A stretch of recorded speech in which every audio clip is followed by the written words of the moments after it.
Now we will explore how the American branch of the Illuminati aided and abetted Adolf Hitler, and how the Bushes were the first family when it came to treason. I've been an investigative reporter and a journalist for 35 years. I've worked in every major media market in the United States, and I've written for more than 100 newspapers and magazines nationally and internationally. So last September 17th, I became the first journalist in U.S. history to go to the U.S. National Archives and the Library of Congress and pore over the thousands of pages of documents in both places to prove beyond a shadow of a doubt or any refutation of the facts that Prescott Bush, the grandfather of George W. Bush, and George Herbert Walker, his maternal great-grandfather for whom his daddy is named, were Nazi traitors to the country who should have been tried for treason. 2 weeks ago, in early August, a major world newspaper, The Guardian of London, finally got on the story internationally, and they flew a renowned reporter of theirs named Duncan Campbell over to Washington to take me back to the archives and Library of Congress so that they could verify that these explosive documents were real and I didn't have forged copies. Prescott Bush was the grandfather of George W. Bush and the father of George Herbert Walker Bush, and George Herbert Walker Bush is named for his father-in-law, George Herbert Walker. Prescott Bush graduated from Yale in 1917 and was in Skull and Bones with E. Roland Harriman, who was the younger brother of W. Averill Harriman. The Bush family really had nothing going. They were essentially social climbers and opportunistic people. At the time that Prescott Bush met Dorothy Walker, he was a tire salesman. And George Herbert Walker, as all fathers do when their daughter's going to marry someone, said in his heart, you know, it's not an appropriate thing socially that my daughter marry a tire salesman.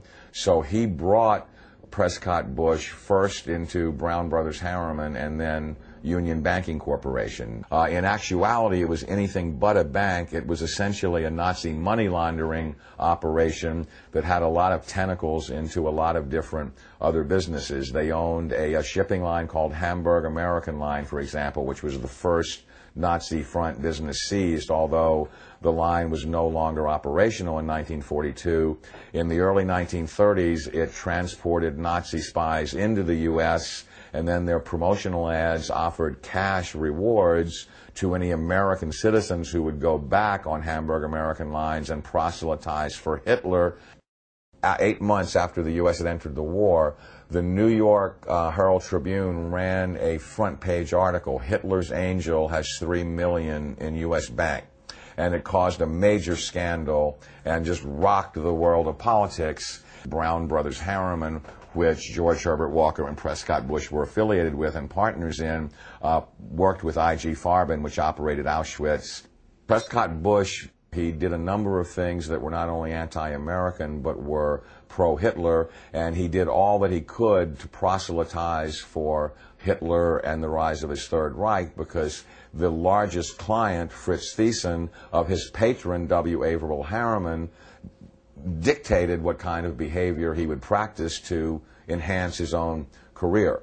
So he was put on the board of directors of Union Banking Corporation, and he was also a shareholder in Union Banking Corporation along with E. Roland Harriman. But what's interesting about what the documents show is that they clearly state that all of the shareholders were phantom shareholders for Fritz Thyssen and did his bidding directly. So the point I'm making is it's not as if they bought these shares of stock as a passive investment to hopefully profit from the war. They were directly doing the bidding of the individual who built the Nazi war machine. Some very shocking documents that I saw at the Library of Congress 2 weeks ago on August 10th. On August 9th, excuse me, had to do with the hearings of the McCormick-Dickstein Committee of November 1934, show that Prescott Bush and the DuPont family, the Remington family, and J.P. Morgan tried to overthrow the U.S. government, assassinate FDR, and put a Hitler-style fascist state in place.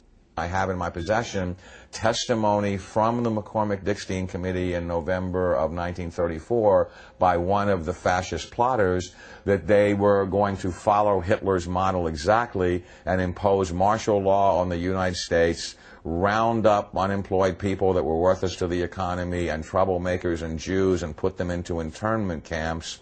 And their plan was, if necessary, to exterminate the people that could not be part of the effort.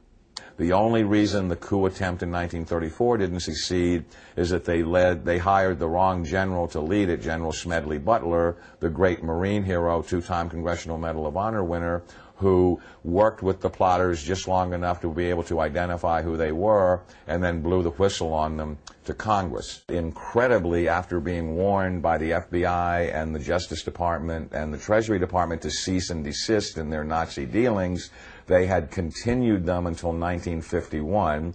There had been 28 additional seizures of Nazi assets and Nazi business fronts between late 1942 and 1951, and that they had moved Nazi assets into Switzerland, Brazil, Argentina, and Panama, and they had continued to do business with their primary Nazi patron, who was Fritz Thyssen, who backed Hitler beginning in 1921 and who was the wealthiest man in Germany, and a steel and coal baron who, with his partner Friedrich Flick, essentially built the Nazi war machine along with I.G. Farben. In 1951, when Fritz Thyssen died in Argentina, Union Banking Corporation was liquidated by the U.S. government, and Prescott Bush received $1.5 million for his holdings in his Nazi business, and that was the beginning of the Bush family fortune for all intents and purposes. George Bush doesn't take his philosophical foundation from the Bible or the teachings of Jesus in the Sermon on the Mount.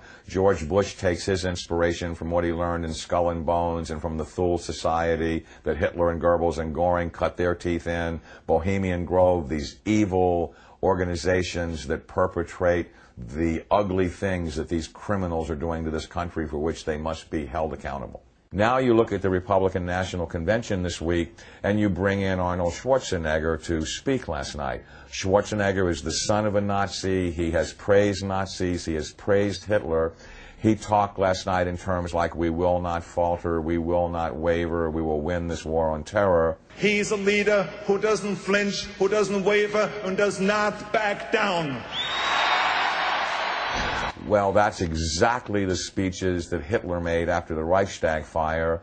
Terrorism and the homeland being under attack are precisely the issues that Hitler used to subvert everything within the German system of government. This is a criminal regime.